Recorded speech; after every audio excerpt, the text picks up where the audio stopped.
Bom dia a todos e a todas. Muito obrigado pela presença de vocês aqui na nossa 6ª edição da BM Week. E é com grande satisfação poder abrir esse painel aqui na BM Week, dedicado à construção metálica. Como metalurgista, eu sou fã número 0. É menos do que um, sou mais do que um, viu, Zamanta? Fã da construção metálica.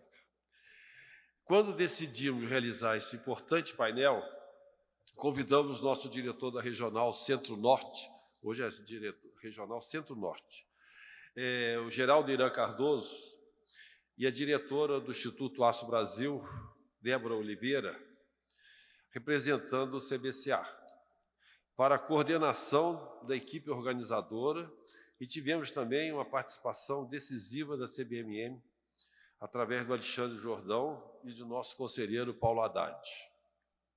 Tivemos o apoio do Ministério de Minas e Energia, na pessoa do seu secretário de Geologia, Mineração e Transformação Mineral, que era para estar aqui hoje, mas por motivos que nós todos imaginamos, né?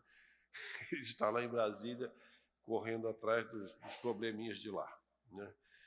Ele já era nosso parceiro desde a época do BNDES, Pedro Mesquita. Então, ele sempre participou da BM e tal, mas esse ano não podíamos ter ele aqui, né? E também nós tivemos a parceria da ABS na construção do evento, a Associação Brasileira de Engenharia e Consultoria Estrutural, do Alacero, Associação Latino-Americana de Alacero. E contamos também com o apoio da Universidade de Coimbra, da nossa UFMG e do SCI, né, Steel Construction Institute. Procuramos reunir profissionais da maior relevância no cenário brasileiro e internacional, que darão seus depoimentos de como a construção em aço pode ser competitiva tanto nas obras de infraestrutura quanto em edificações de grande e pequeno porte. Mas eles também irão abordar dificuldades, pontos de melhoria e gargalos que dificultam o uso da construção metálica, mesmo quando os estudos de viabilidade classificam como uma solução mais competitiva. Tem alguma coisa que não travado nesse negócio. Então, acho que depois desse evento aqui nós vamos começar a descobrir. A plateia altamente qualificada, que são vocês que estão aqui presentes neste painel, que poderá debater de forma objetiva as questões fundamentais para o crescimento do nosso setor.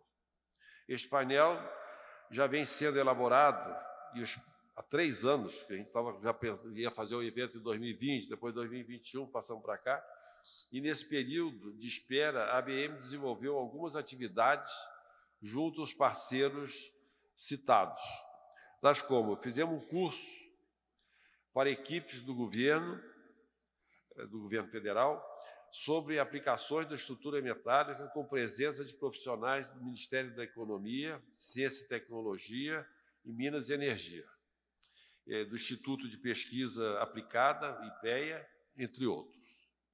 2 webinars com apresentação buscando associar pesquisa aplicada e a cadeia produtiva, com apresentações conjuntas da UFMG, da CODEME.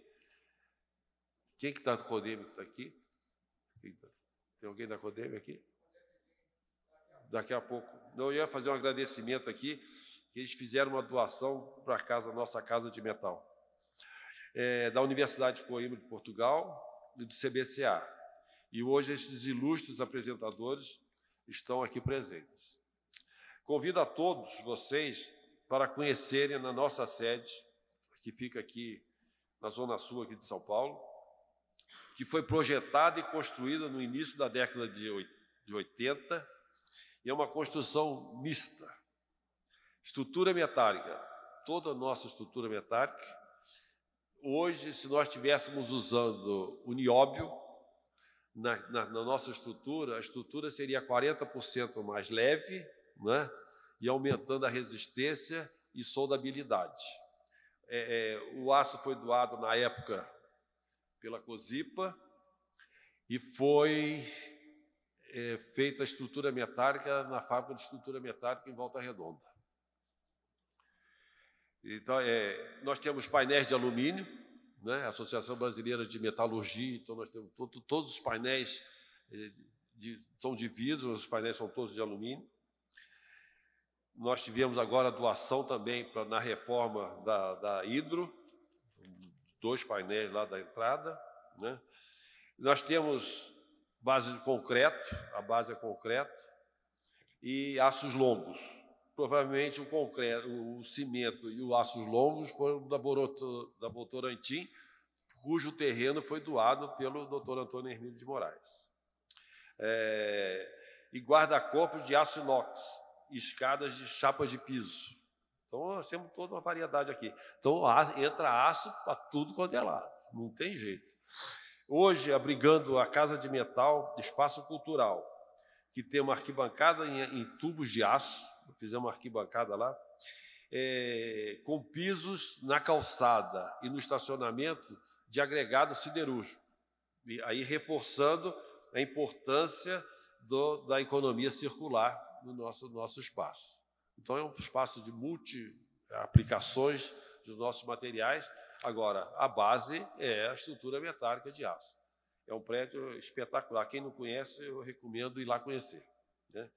É um excelente exemplo para a gente demonstrar. Então, eu agradeço a presença de vocês, mas antes, finalmente, amanhã nós teremos uma aluna de Santos, que estará falando sobre telhados verdes. É uma apresentação no seu horário, mas o nome dela é Moana Duarte Sutilo. Ela vai falar sobre telhados verdes. Então, complementando a nossa estrutura metálica, nós vamos ter os telhados verdes aí, que, mais uma vez, colaborando aí para o meio ambiente. Então, eu agradeço a presença de vocês e que tenhamos um ótimo painel. Muito obrigado.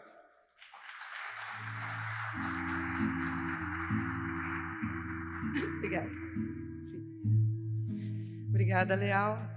Vamos ouvir agora a Débora Oliveira, diretora de Assuntos Corporativos do Instituto Aço Brasil.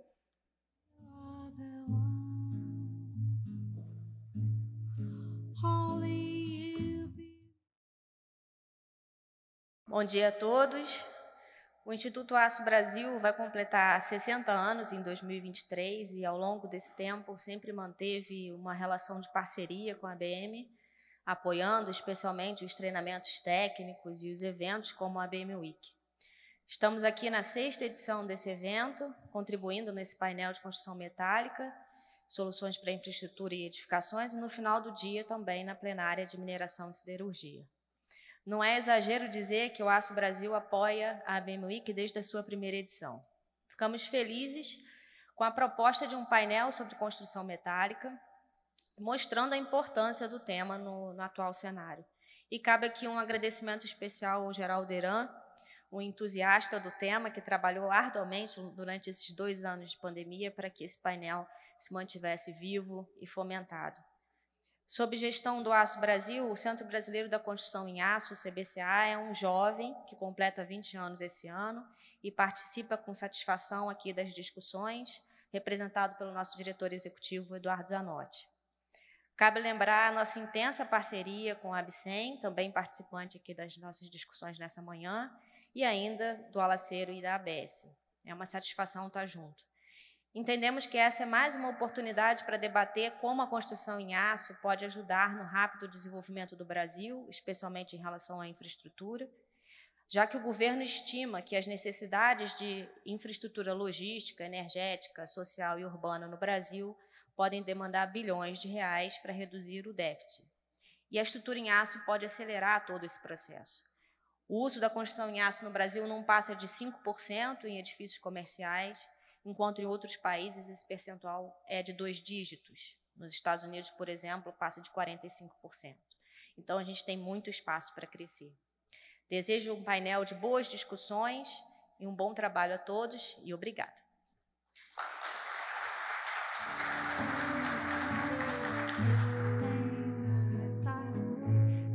Obrigada, Débora.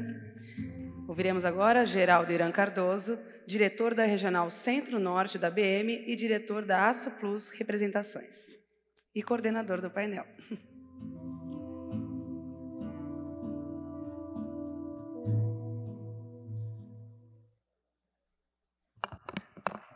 Bom dia a todos, muito obrigado pela presença.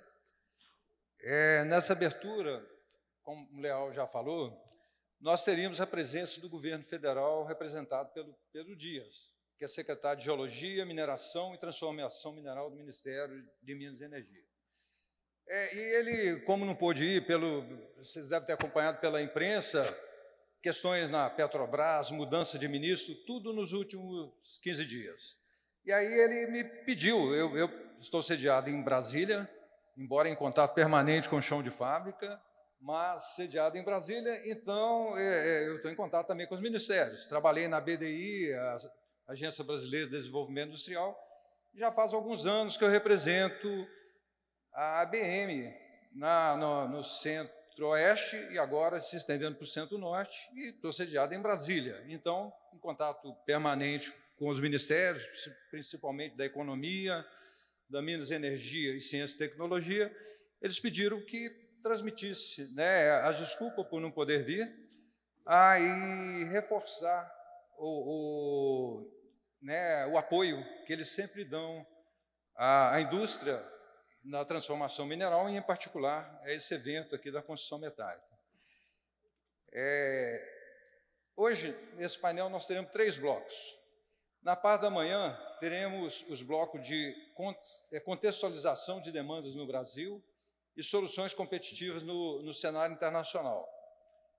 Nesse último, no internacional, vai haver uma mediação online do professor Simões, da Universidade de Coimbra. Ele está tendo um evento ao mesmo tempo e não pôde vir. E nós temos aqui uma representação direta da Coimbra, do professor Carlos Ribeiro. E no final de cada bloco, nós vamos ter um período de debates, com perguntas que podem ser feitas por microfone mesmo. As colegas da ABM que vão dar o apoio, elas vão estar à disposição para fazer perguntas diretas. E no terceiro bloco, que é Soluções Competitivas no Cenário Brasileiro, que vai iniciar às 14 horas, nós teremos a ausência do último palestrante, Luiz Ceoto. Foi de última hora, infelizmente, por questão de saúde. Ele pediu muita desculpa, mas não pôde vir. Mas, em compensação, os palestrantes dos 3 blocos do painel se disponibilizaram para fazer suas considerações finais e participaram de um debate mais amplo, no final. Por fim, eu gostaria de reafirmar a disposição da ABM para debates e organização de novos eventos que possam contribuir para o crescimento da construção metálica, em parceria com as entidades que estão aqui hoje conosco.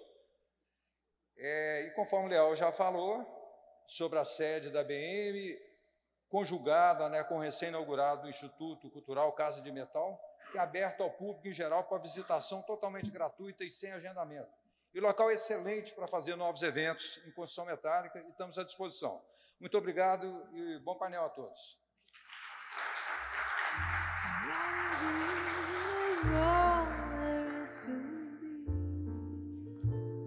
Obrigada, Geraldo.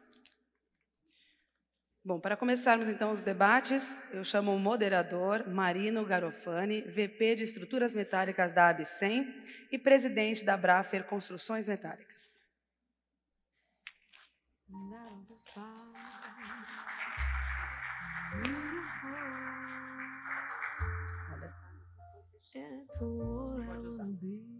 Olá, bom dia a todos. Quero cumprimentar o presidente Horacílio Leal da ABM e os demais membros da sua diretoria e os nossos companheiros também do CBCA, Eduardo Zanotti, Débora, e agradecer a inclusão desse painel de estrutura metálica no evento da ABM. Muito obrigado, doutor Horacílio. Foi muito oportuno e nos dá justamente essa oportunidade de falar daquilo que é a nossa atividade da construção metálica e apresentar diversos aspectos aqui do nosso setor, da nossa atividade, que com certeza serão do interesse aí de todos, tá? Eu quero falar algumas palavras sobre a ABSEM. A ABSEM é a Associação Brasileira da Construção Metálica, é uma entidade sem fins lucrativos, fundada já em 1974, está com quase 50 anos de atividades, né? Em 2024 serão 50 anos. E durante esse tempo, ela se empenhou em difundir, fomentar e criar um ambiente favorável para o crescimento e a divulgação da estrutura metálica. A ABSEM, ela congrega fabricantes de estrutura metálica, fabricantes de torres de linha de transmissão, que também são construções metálicas, fabricantes de telhas steel deck, fabricantes de estruturas de light steel frame, produtores de aço e distribuidores, galvanizadores, empresas de montagem e pinturas, escritórios de arquitetura e engenharia, fabricantes de parafusos e fixações, empresas de software e, finalmente, empresas de transporte. Enfim, congrega a maioria das empresas que participam da cadeia produtiva da construção metálica. Então, esse é o nosso painel, que vai justamente versar sobre esse assunto.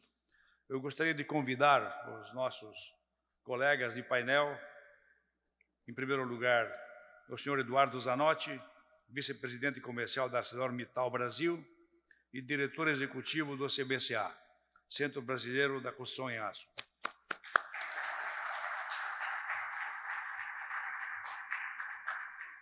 Em seguida, convido o professor Ricardo Facuri, professor do Departamento de Estruturas,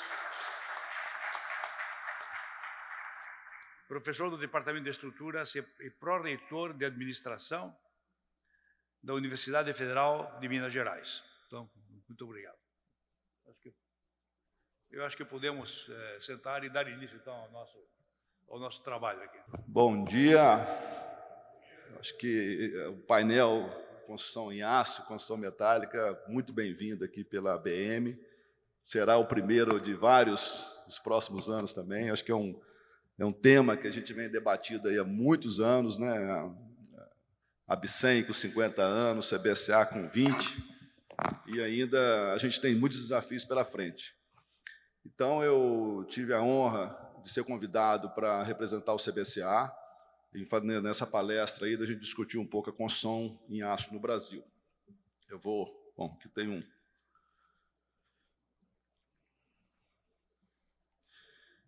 A gente, olhando aqui um pouco do Brasil, tem uma necessidade enorme de infraestrutura, né, de logística, de energia, torre de transmissão faz parte da estrutura metálica, infraestrutura social, urbana, né, de déficit habitacional.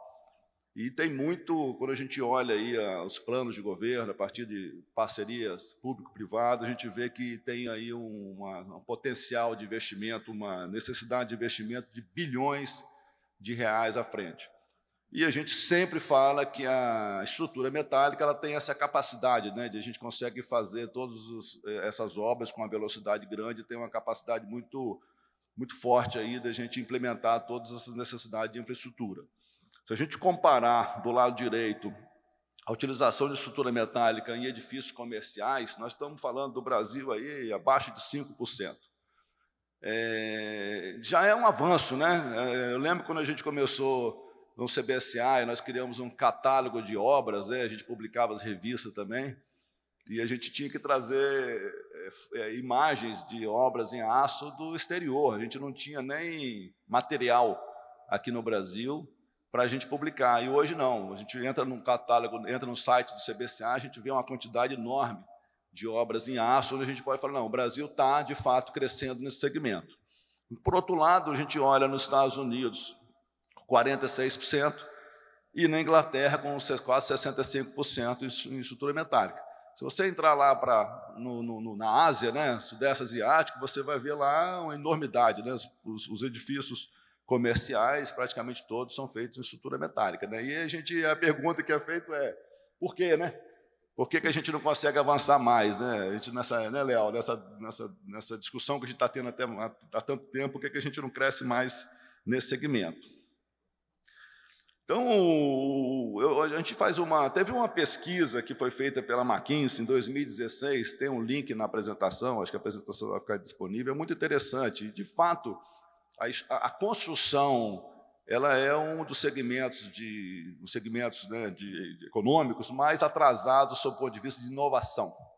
A gente fala aqui que a gente continua, né, tendo um processo com um intensivo uso de mão de obra no canteiro e muito pouca industrialização, né, nas fábricas, né.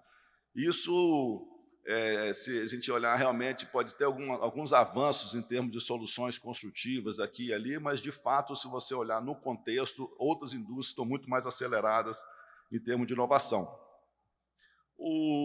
Nessa pesquisa fala que os grandes projetos normalmente atrasam se estendem em torno de 20% em relação ao cronograma original, e em termos de orçamento final pode chegar até 80% over budget, né, acima do orçamento original. Óbvio, né, muitas vezes você começa uma obra, você não sabe exatamente quanto que vai custar durante o curso, porque ela está intensiva, né, todos os custos estão intensivos no chão da obra.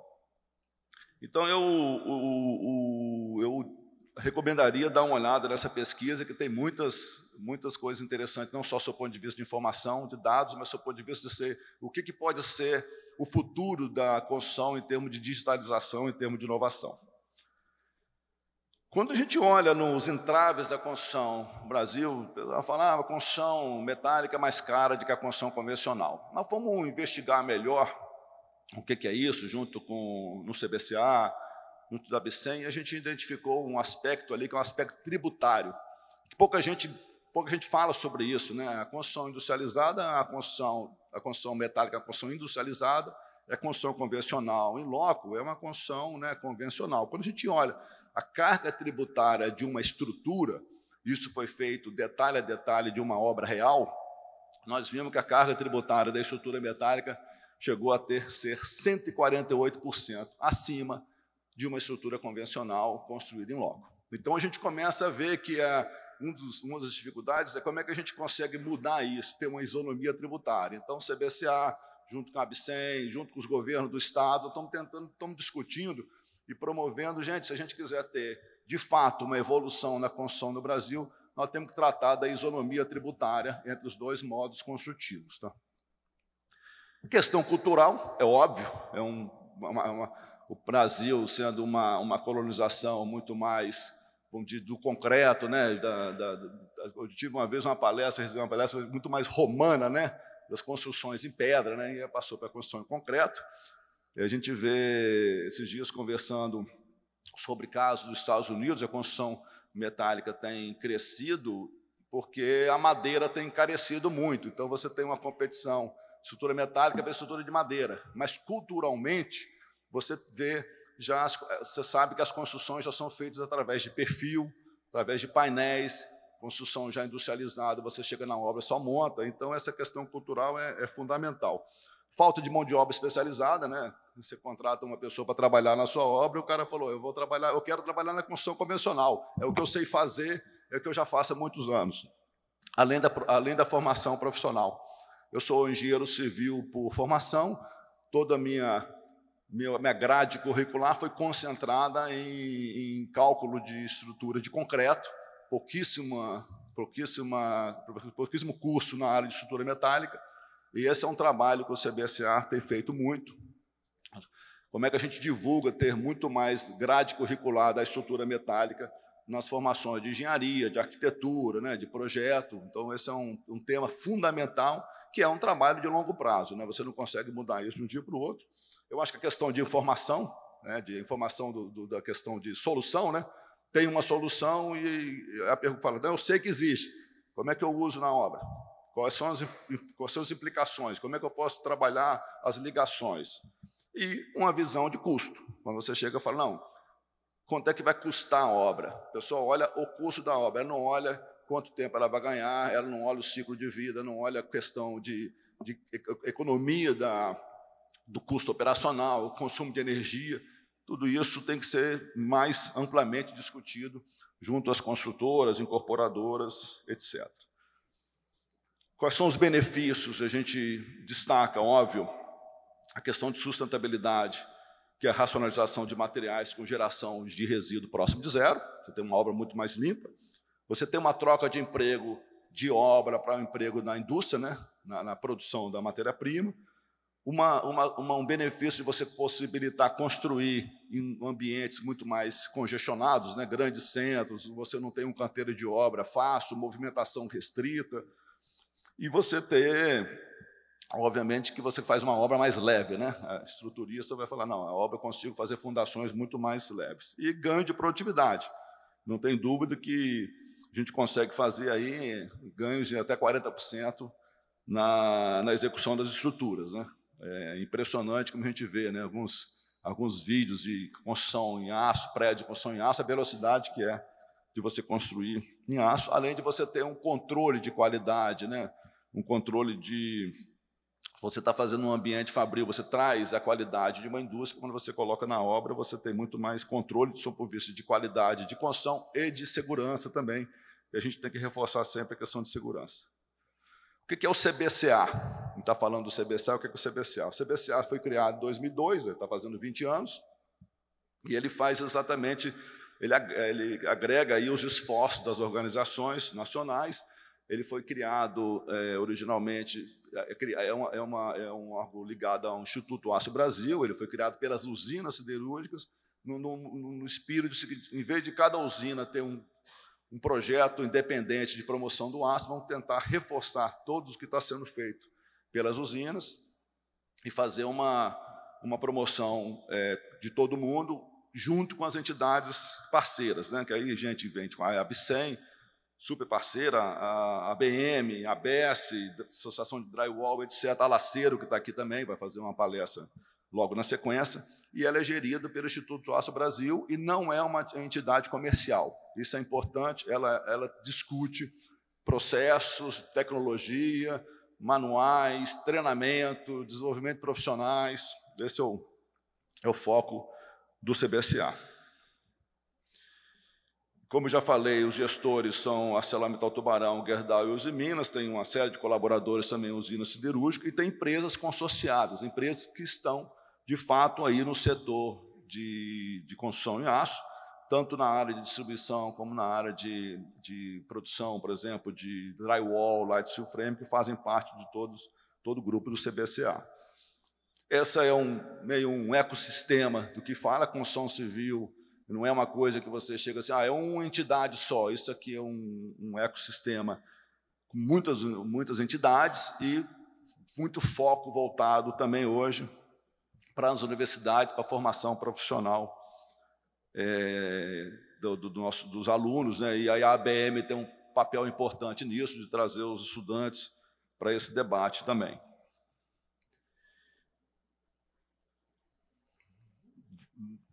Continuando com o CBCA, muitas aulas, aqui foi aulas, né, remota, né, de forma remota, que aconteceu agora, são aulas que estão agora em maio, foi feito em maio e julho, né, dimensionamento de ligações, estrutura mista de aço, estrutura de aço de orçamento e montagem. Então, a gente tem fomentação na área de desenvolvimento profissional, cursos online, diversos cursos online. Esses cursos online tem inscrição até o dia 20 de junho. O conteúdo todo desenvolvido também junto com o CBCA, com vídeos, gráficos animados. É possível acessar 24 horas por dia. Quer dizer, isso aí é uma forma de divulgar muito e é o que a gente está falando. As pessoas às vezes não sabem, quero fazer um dimensionamento de estrutura em aço. Tá ali, a gente tem um treinamento para isso. Eu quero uma introdução à construção em aço, quero construir, eu quero desenvolver projetos nesse sentido. Não sabe nem por onde começar. E a gente tem cursos online nesse sentido também. Concurso CBCA Laceiro, que é estimular, concurso de arquitetura, que é estimular os arquitetos a fazerem projetos em aço, que tem aí junto com a Laceiro, só para ter uma ideia aí, de 2008 a 2021, 2.500 equipes participaram desse concurso. É um concurso cada vez mais concorrido, porque você não só ganha um prêmio mas como você também está, a vencedora representa o Brasil no concurso do Alacero, né, que é a Associação Latino-Americana de Aço. Também um concurso voltado para estudantes de engenharia. A gente tinha voltado para arquitetura, falando, vamos fazer um para engenharia, já está na 4ª edição do concurso voltado para engenharia, então as inscrições vão até o dia 30 também, tem uma premiação em dinheiro e recebe também uma série de prêmios. Manual da construção em aço, olha, quando a gente olha o material, a gente fica impressionado. Olha a quantidade de manuais que foram produzidos aqui pelo CBCA nesses últimos anos, facilitando a vida aí de quem está projetando e construindo em aço também. Tudo está disponível. Vamos mais uma página. Guia Brasil da Construção em Aço. Essa foi uma sacada muito bacana. A pergunta é, quero construir em aço? Eu procuro quem?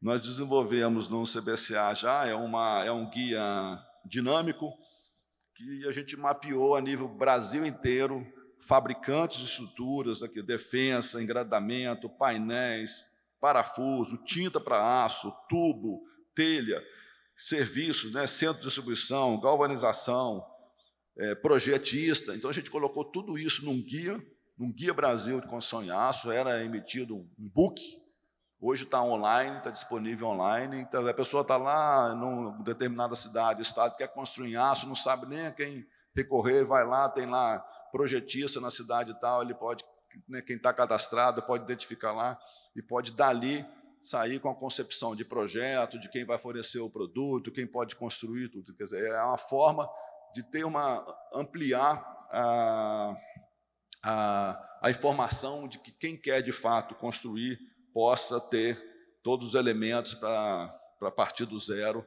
em vez de construir de forma convencional, construção em aço. Eu sempre me empolgo também com esse slide, porque a gente está falando aí de promoção e divulgação, que é o site do CBCA. Nós temos 129 mil cadastros no site, 277 mil visitas por ano, quer dizer, novos visitantes, 75 mil. É um site impressionante, que a gente tem todas as informações lá, extremamente, sendo muito acesso. Então, recomendo a visita. Perspectiva do setor, elas são... deixa eu ver se eu consigo passar a página. Passei. A perspectiva do setor é otimista, a gente vê aí, nesses gráficos aí embaixo, são os estados, 2018, 2019, 2020, que é a pesquisa que a gente faz junto aos fabricantes de estrutura, você vê crescimento em todas as regiões do Brasil desse segmento de construção, né, construção metálica. A gente tem aí um crescimento expressivo nos estados Paraíba, Pernambuco e Piauí, impulsionado principalmente pela demanda de obras de energia, né, porque toda a parte também de distribuição de energia, torre metálica faz parte. Então, a gente fala, mas como é que está evoluindo a economia? O que a gente vê é o seguinte, esse setor de construção ele tem crescido em proporções acima até mesmo da economia como um todo. Deixa eu passar mais um aqui. Isso está mostrando aí que o faturamento bruto dos fabricantes de estrutura de 2019 para 2020 subiu 49%. Quer dizer, nosso amigo Marino aí, ó, pode confirmar isso. E, finalmente, eu trouxe aqui alguns projetos interessantes em aço, para a gente mostrar do que eu estou falando é, de fato, realidade.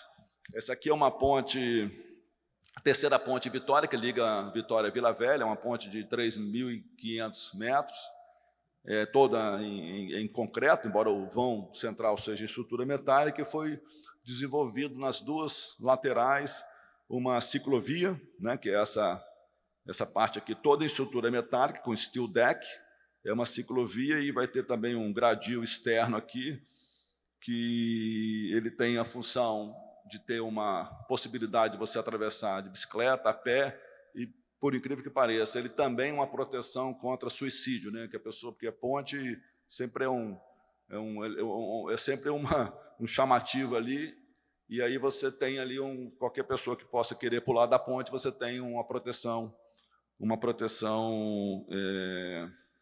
dos dois lados. Então, é uma obra que está em andamento, está em curso, maravilhosa.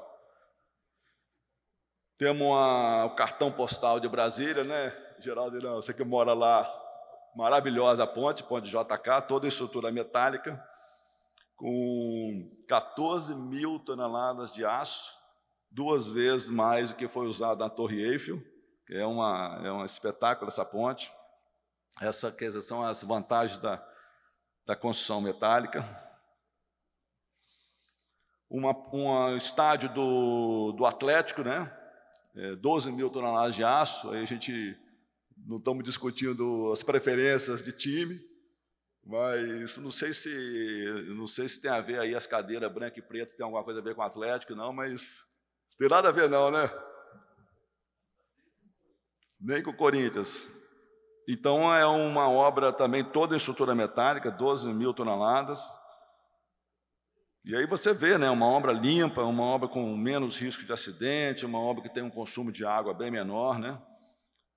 Espetacular. Temos uma outra que é o Museu de Ipiranga, está toda aqui a parte interna, toda feita também com estrutura metálica. Então, ela está inaugurando agora, né? Acho que em setembro, né? Então, aqui, reabre em setembro, uma obra maravilhosa em aço. A gente vê, quer dizer, o aço está na infraestrutura de ponte, estádio, uma obra de retrofit aqui. Aqui no MASP está sendo construído um prédio também, você imagina, na Avenida Paulista, esse prédio aqui, uma parte desse prédio vai ser em estrutura metálica, do 5º ao 19º pavimento. Então, isso aqui facilita toda a movimentação, tem questão de fundação. Então, são obras que a solução ela é a melhor solução, no caso, é em aço, principalmente devido às condições de terreno e do lado do museu e na Avenida Paulista. E uma obra aqui do edifício Level,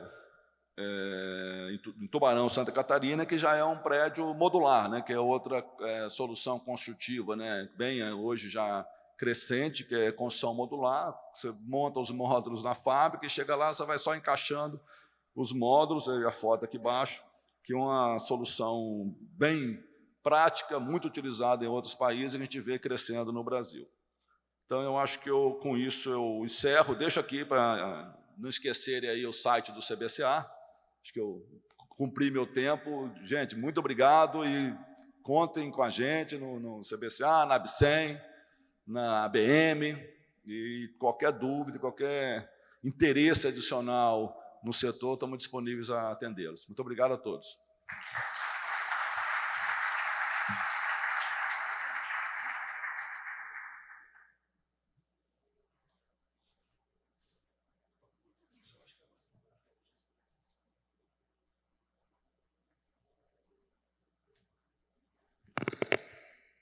Bem, gente, bom dia a todos. Primeiro, eu queria agradecer o convite para participar dessa sessão, né, desse painel de construções metálicas. E, na verdade, o que eu vou falar um pouquinho para vocês, né, a respeito de questões relacionadas a ensino, pesquisa e investimentos. Quer dizer, eu vou fazer algumas reflexões, na verdade, né? Vai ser uma palestra, mas uma conversa, né, onde eu vou tentar apresentar um pouco da minha experiência em 45 anos de universidade, também muitos anos trabalhando em empresa privada, mais de 30 anos como pesquisador na área do CNPq. Então, com isso, eu que estou começando a abandonar um pouco as atividades, estou meio aposentado, acho que tenho, ou penso que tenho algumas coisas para conversar com vocês. Então, vou falar um pouco sobre ensino, pós-graduação, pesquisa e desenvolvimento na área e fazer algumas considerações finais.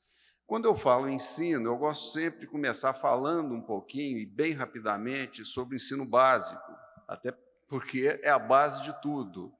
E, de fato, observem, nós temos realmente, né, isso é voz geral, alguns problemas no Brasil nessa parte do ensino. Porque, observem, aqui está a linha que representa a evolução do PISA, né, esse programa que é conhecido de todos, da OSDE.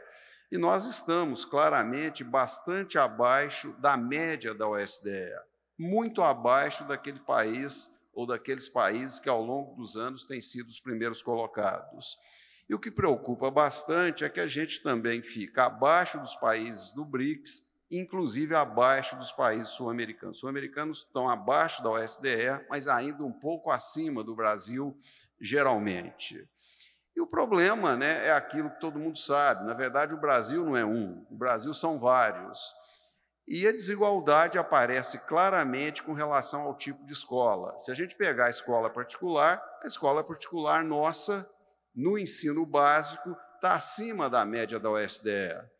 As escolas federais estão na média da OSDE, mas as escolas estaduais e municipais bastante abaixo da média da OSDE. Então, quando se faz a média geral, nós ficamos aí nessa situação. E os problemas são clássicos, né? Por exemplo, investimos pouco ainda por aluno, temos um salário de professores bastante baixo. Então, quando se compara, por exemplo, com a Coreia do Sul, nós investimos por aluno 1/3 do que a Coreia do Sul investe.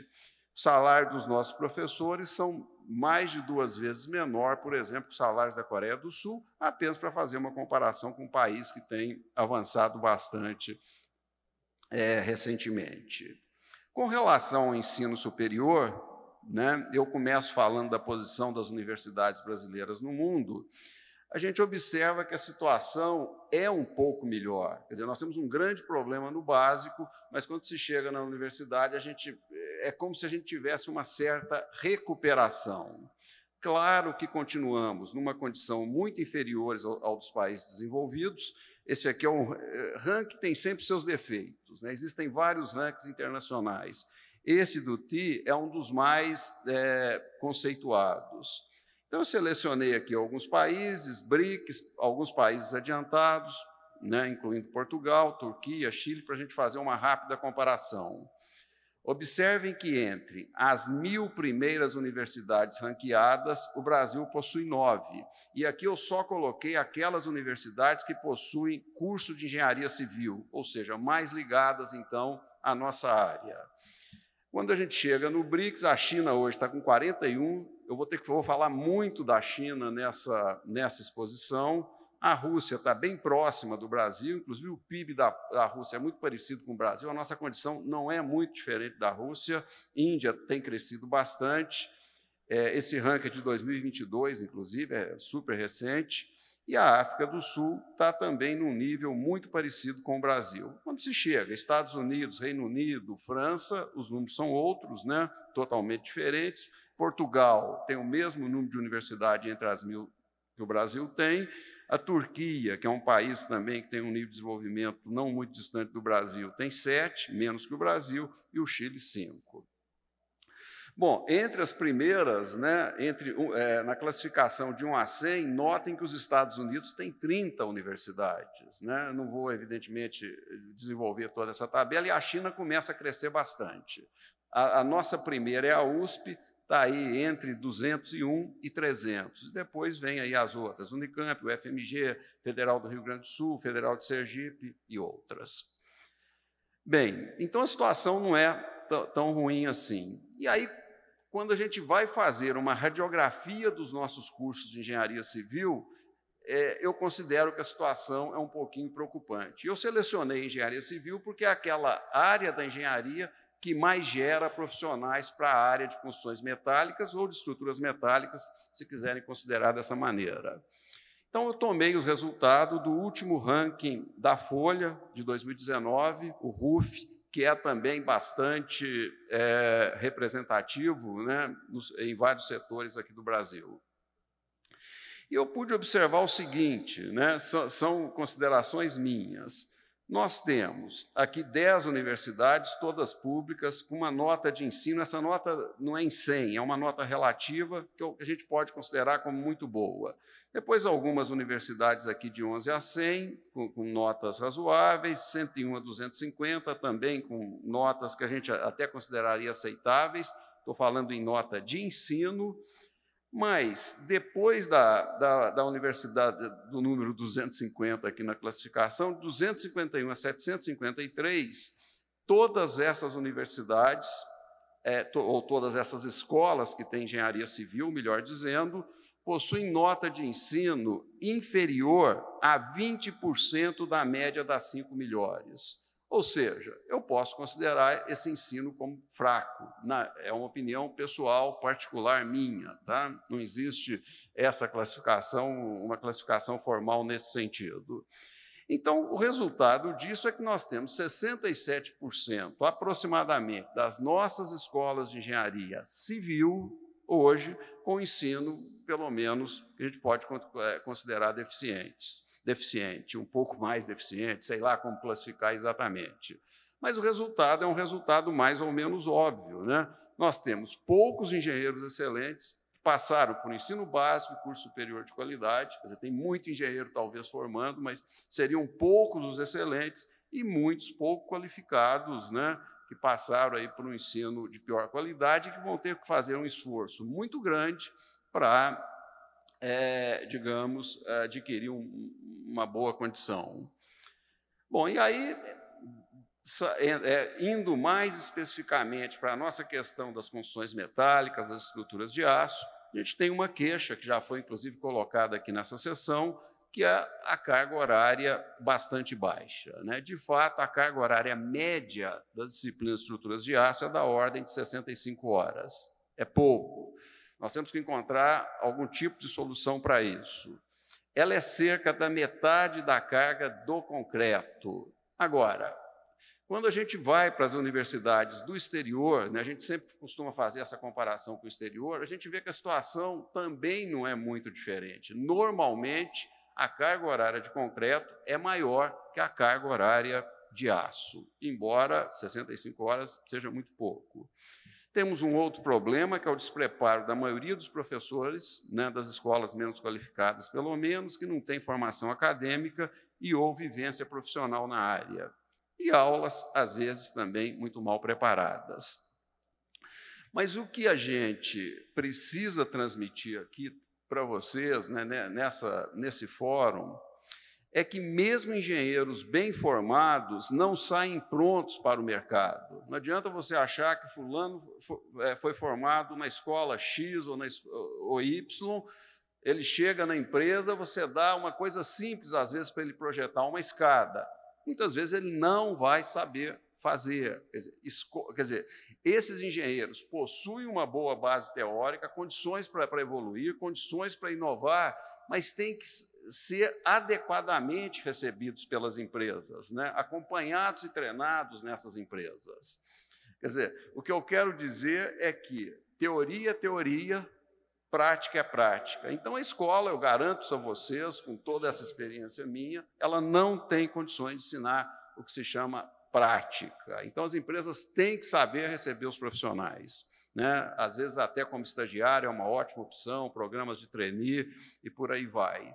E conversando com colegas meus, né, da área, empresários da área de estruturas de aço, eles reclamam de um grande problema que existe hoje, que é esse recebimento dos profissionais menos experientes nas empresas, porque eles alegam que aquele pessoal com maior experiência, nas diversas crises que o Brasil passou, acabaram abandonando o ramo, ou se tornaram muito caros para a realidade das empresas hoje. Então, falta dentro das empresas esses profissionais que possam passar a experiência adquirida através de anos aos profissionais mais novos. Então, isso cria um problema. O novo não sai preparado e, muitas vezes, a empresa não tem o profissional experiente para dar esse apoio.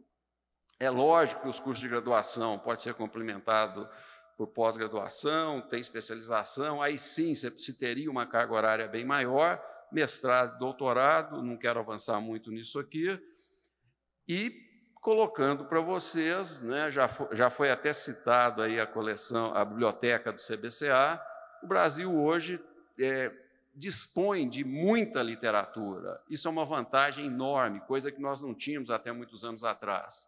Então, tem aí um conjunto de livros de estruturas de aço de boa qualidade.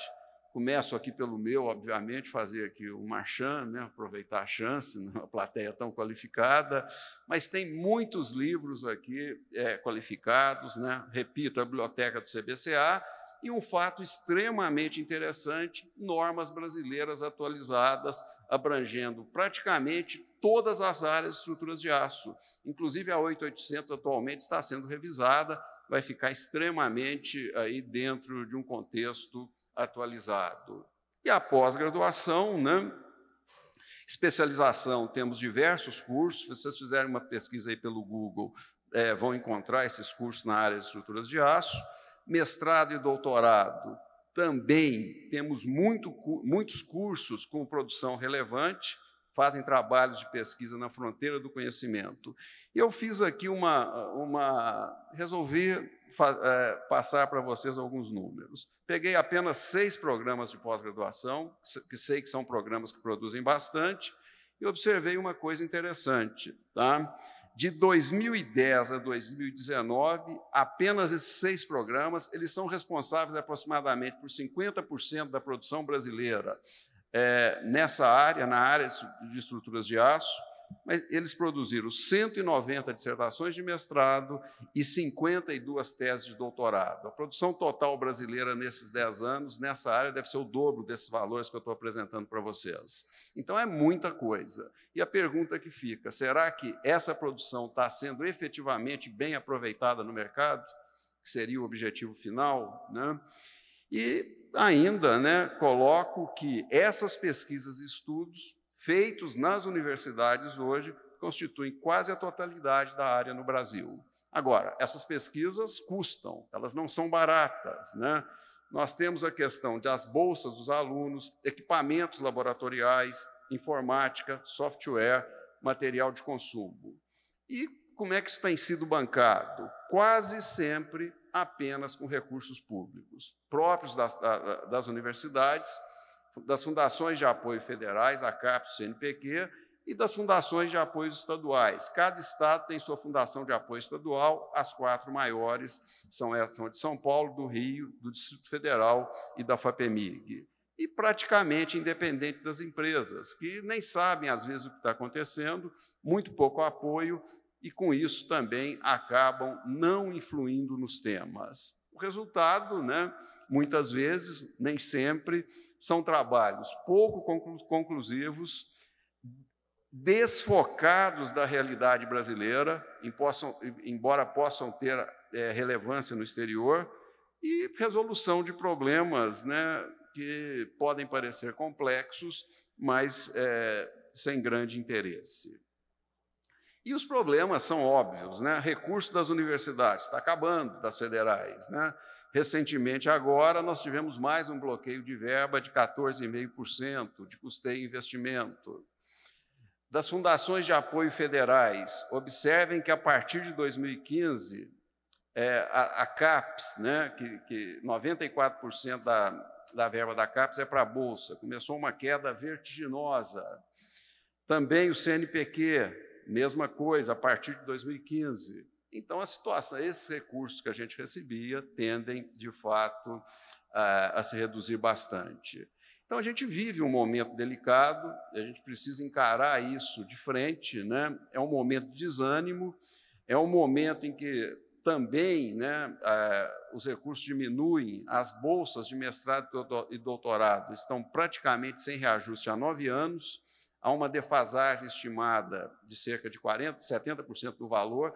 Mesmo sem a defasagem, esse valor já é muito baixo, e a gente nota hoje uma procura mínima por pós-graduação, não tem mais competição para entrar em programas de pós-graduação na área de estruturas no Brasil, a pessoa entra direto, sobram vagas, faltam candidatos, situação muito diferente de alguns anos atrás, onde havia uma disputa acirrada por essas vagas, E também começamos, infelizmente, a notar uma fuga de cérebros. Tá? O pessoal qualificado, em que o país investiu muito, gastou muito dinheiro nesse investimento, está se licenciando hoje da Universidade Pública Brasileira e tentando a vida aí no exterior. Se der certo, ficam, se não der certo, voltam. É uma situação lamentável. O que eu quero colocar aqui para vocês é que ninguém está, e eu sou bastante realista com relação a isso, cogitando de uma participação imensa, né, das empresas no financiamento e no envolvimento das pesquisas com as universidades. Até porque isso não acontece em nenhum país do mundo. Se a gente pegar os Estados Unidos, o governo isso é geral em todas as áreas, o governo é responsável por 60% do financiamento da pesquisa. Observem, as empresas, 6% apenas. Na União Europeia, a situação não muda muito. Governo 77%, empresas, 6% também. O que a gente acha é que, né, sendo as estruturas de aço, por exemplo, uma área bastante tecnológica, seria interessante uma maior participação das empresas. E isso aqui, geral. Claro que nas áreas tecnológicas, as empresas têm que participar um pouquinho mais. Sei lá, 10%. 10% já seria algo para a gente aqui, e brasileiro, né, está acostumado a ser bastante criativo, consegue fazer milagre com pouco dinheiro, já seria para a gente algo fantástico. E a universidade, eu posso assegurar a vocês, ela está pronta para responder se tivesse incentivo empresarial. Eu fiz uma brincadeira, até isso aqui eu fiquei bastante surpreendido, eu estou de olho ali no cronômetro, mas o Geraldo falou que eu teria mais 10 minutos. Bom, mas enfim, né, eu fiquei surpreendido com essa pesquisa. Eu fui no currículo Lattes e resolvi verificar quantos pesquisadores nós tínhamos na área de estruturas de aço. E realmente eu fui seletivo nessa pesquisa, porque eu peguei pesquisadores do CNPq de nível 1, conforme vocês estão vendo aqui, com assunto de estruturas de aço. Cliquei ali, apareceram 228. Falei, não é possível. Bom, eu vou comparar com o concreto, o nosso tradicional concreto, vou fazer a mesma pesquisa para o concreto. Eu vou chegar em casa e fazer isso de novo, porque eu acho que deve ter alguma coisa errada aqui. Cheguei no concreto, fiz exatamente a mesma coisa, 189 encontrados. Ou seja, temos massa crítica, temos pessoal, temos interesse pela área, temos pesquisadores na área. Bom, saindo aqui um pouquinho, pesquisa e desenvolvimento, vou rapidamente aqui entrando em todas as áreas, apenas para destacar que o Brasil destina 1,25% do PIB para P&D, né? É razoável, eu não sou daqueles que critica, não está muito diferente de países do mesmo porte, a Rússia até menos, mas evidentemente é menos que a China, Estados Unidos, Alemanha, Coreia. Agora, um detalhe interessante é que o P&D brasileiro, 50% é de empresa e 50% é do setor público, né? Nos países mais avançados, o setor empresarial colabora com mais de 50% e nos outros, nos menos avançados, com menos de 50%, nós estamos ali no meio. Uma diferença grande é que o pessoal ativo em P&D no Brasil, quase todo encontra-se nas universidades e no governo, apenas 10% encontra-se no setor empresarial, o que é diferente de outros países. O que isso significa? Significa que nós formamos doutores aqui no Brasil para ficar dentro da universidade. Dificilmente os doutores que nós formamos, eles vão para a iniciativa privada. E eu, né, resolvi também falar, bom, mas e a produção? Tem pessoal, como é que está a nossa produção em relação ao mundo? Então, também eu não acho que a situação seja crítica, né? Isso em todas as áreas, né? Em 2001, nós éramos o 17º colocado em produção científica, em 2021, nós somos o 14º. Vocês vejam aí os países que estão próximos do Brasil.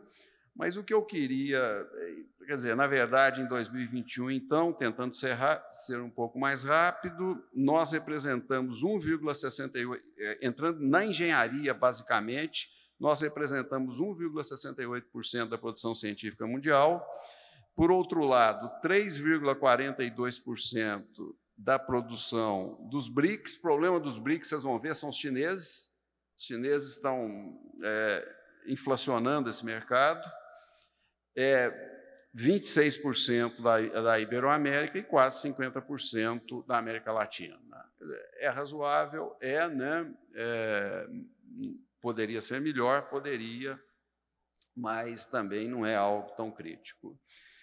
Entrando, então, basicamente no que mais nos interessa, que são as estruturas de aço, então a gente nota que eu quero grandes investimentos em P&D na estrutura de aço, mas aqui tem dificuldades. Por quê? Porque, mesmo em termos mundiais, as empresas que mais investem são de ramos muito competitivos, ramos de alta e alta média tecnologia.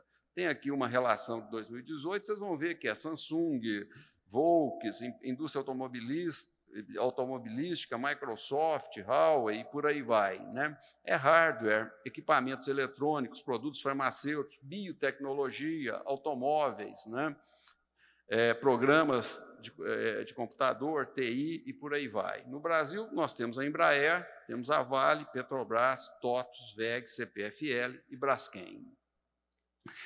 As estruturas de aço se situam, na verdade, a construção metálica em um ramo que não é desses ramos prioritários, não é um ramo de alta tecnologia, né? É considerado um ramo de baixa tecnologia.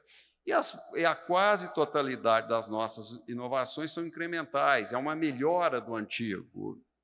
São inovações mais rápidas e de menor custo. E no mundo inteiro o que a gente vê é isso, né? As siderúrgicas, por essas questões, não investem tanto em P&D na área de construções metálicas, né? Investem muito na área de metalurgia, na área de materiais, na área de química, mas quando chega na construção propriamente, o investimento mingua. Eu, lá na minha universidade, morro de inveja de outras áreas. Quando chega na minha área de engenharia civil, os recursos são bastante pequenos, né? A mesma coisa, projetistas, fabricantes e montadoras, no mundo inteiro, né, também investem pouco, e a mesma situação no Brasil, né? Tem muito pouco investimento, especialmente em parceria com a universidade. E um problema adicional, né, que é o fato de que os recursos da FINEP, do MCTI, para estimular a inovação em empresas, eles estão praticamente estagnados ao longo dos anos, são muito poucos. Na verdade, isso aqui é em milhões, né? 122 milhões em 2020, o último dado que eu consegui. E aí nós temos esse pouco incentivo, muita burocracia e um problema que talvez seja o maior de todos. Os editais para inovação não contemplam a área de estruturas de aço. É uma área, talvez por essa questão de alta, média e baixa tecnologia, não prioritária ou estratégica. Não é considerada como uma área prioritária, não é considerada como uma área que, né, é bem classificada no sentido de obter recursos. Então, isso é uma grande dificuldade. Sai editais, a gente, da nossa área, a gente tem que ficar tentando encontrar uma beirada aqui ou uma beirada ali para encaixar algum projeto dentro desses editais e dificilmente se tem um grande sucesso. Bom, e aí, né, seguindo um pouquinho adiante, eu resolvi fazer uma outra brincadeira. Quer dizer, na verdade, vocês estão vendo que eu estou passando uma série de opiniões e uma série de dados, a rigor são algumas reflexões, né? Falei, bom, mas ainda dentro dessa questão específica das estruturas de aço, como é que estão os pesquisadores brasileiros? Eu mostrei anteriormente para vocês que nós temos até uma boa massa crítica em relação aos pesquisadores do mundo, né? Tomei um periódico que aqui no Brasil é o periódico, e no mundo inteiro, de maior conceituação na área de engenharia estrutural, é o Engineering Structures, da Elsevier. Resolvi ver como é que estavam as publicações brasileiras as publicações nas quais pelo menos um autor é da nacionalidade citada, então peguei brasileiros e diversos outros países, né, como referência. E aí observei uma coisa fantástica, tá? Os americanos dominavam, né, sempre dominaram. A partir de 2015, olha o que os chineses fizeram. Dispararam. Quer dizer, eu sou revisor desse periódico e tenho ficado impressionado. Quase todos os artigos que eu tenho recebido ultimamente para revisar são de chineses. Tá? Então, aí fala, a China está fazendo construção modular, a China fez hospital em 7 dias. Faz. Estão investindo. Né? Então, eles dispararam aqui. Olha. Em 2021, né, 2022, esses números baixos aqui, né, porque o ano está apenas iniciando. Mas vejam, em 2021, as publicações com chineses foram 1,89 vezes aquelas publicações somadas de americanos e ingleses, que sempre dominaram esse cenário. E aí eu tive que tirar os chineses, né, do gráfico para ter uma escala mais razoável para os outros países, senão a gente não ia conseguir fazer uma comparação adequada. Tirei os chineses e o Brasil está aqui. Está ruim o Brasil? Não. O Brasil está quase aqui junto de Portugal, está à frente dos alemães. Os alemães até têm publicado pouco. Claro que americanos continuam lá em cima, logo depois vêm os ingleses. Mas não estamos mal. Nós estamos publicando em um dos maiores veículos. Todos os artigos têm revisão rigorosa de prestígio internacional. E fui para o outro, que é este Journal, que é um journal também só publica estruturas de aço, há um aqui na classificação CAPES, dos mais prestigiados no mundo, e fui ver o que estava acontecendo para ter certeza absoluta de que esses dados eram consistentes. E a mesma coisa aconteceu. Chineses, aqui a partir de aproximadamente 2008, eles já assumiram a frente e dispararam também. Publicação com chineses, 2,66 vezes, só para efeito de comparação, as com americanos e ingleses. Então, é impressionante. Estão loucos os chineses? É uma área que não tem importância? Eu acho que não. Né?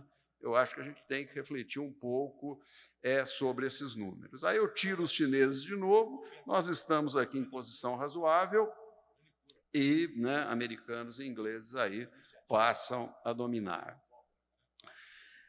Temos uma revista editada pelo CBCA, que é a Revista da Estrutura de Aço, mais uma vez para mostrar para vocês que nós temos massa crítica, e aí a gente tem aí, né, comprovado o ativismo dos nossos pesquisadores na área. É uma revista de estruturas de aço, primeiro número em abril de 2012, eu sou coeditor dessa revista.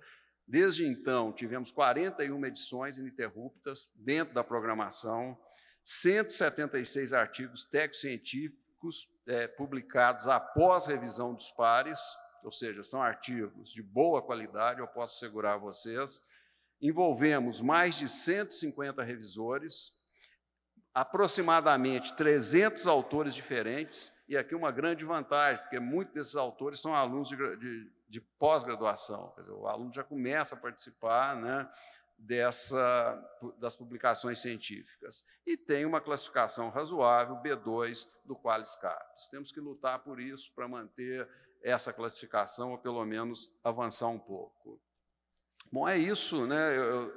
Em função do tempo, as considerações são aquelas que eu já passei para vocês.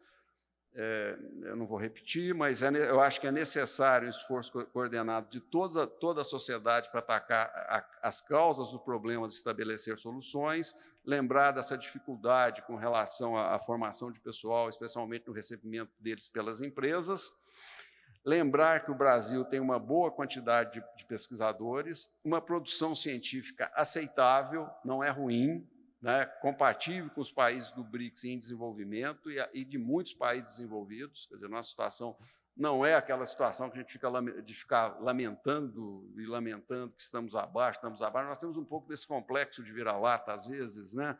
Achamos que somos piores que todo mundo e não somos. Tá? Lembrar que praticamente a totalidade da pesquisa na nossa área é feita na pós-graduação das universidades, as empresas precisam interagir mais, né, para que tenhamos resultados melhores.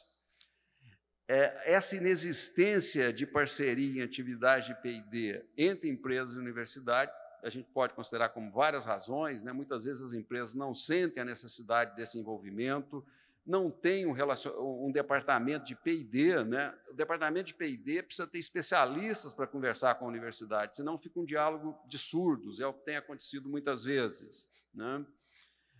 As empresas também, muitas vezes, não entendem o que é P&D, também não conseguem financiamento, né, dentro daqueles editais que eu coloquei para vocês, e se assustam diante de resultados menos satisfatórios. Pesquisa nem sempre vai chegar no resultado final desejado. Pesquisa é pesquisa. Se a gente já soubesse o caminho certinho e certeza de onde chegaríamos, não precisaríamos fazer pesquisa. Outro problema sério, e esse eu admito,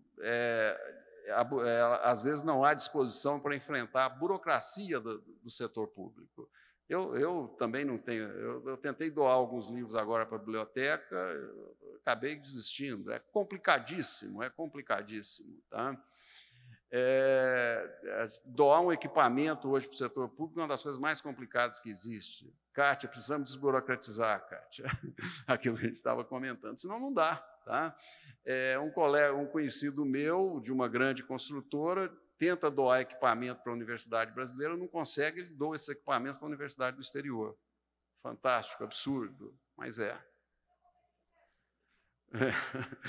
As universidades também não conseguem expor, muitas vezes, com clareza, suas posições para as empresas, ou seja, falta diálogo, né, entre as partes.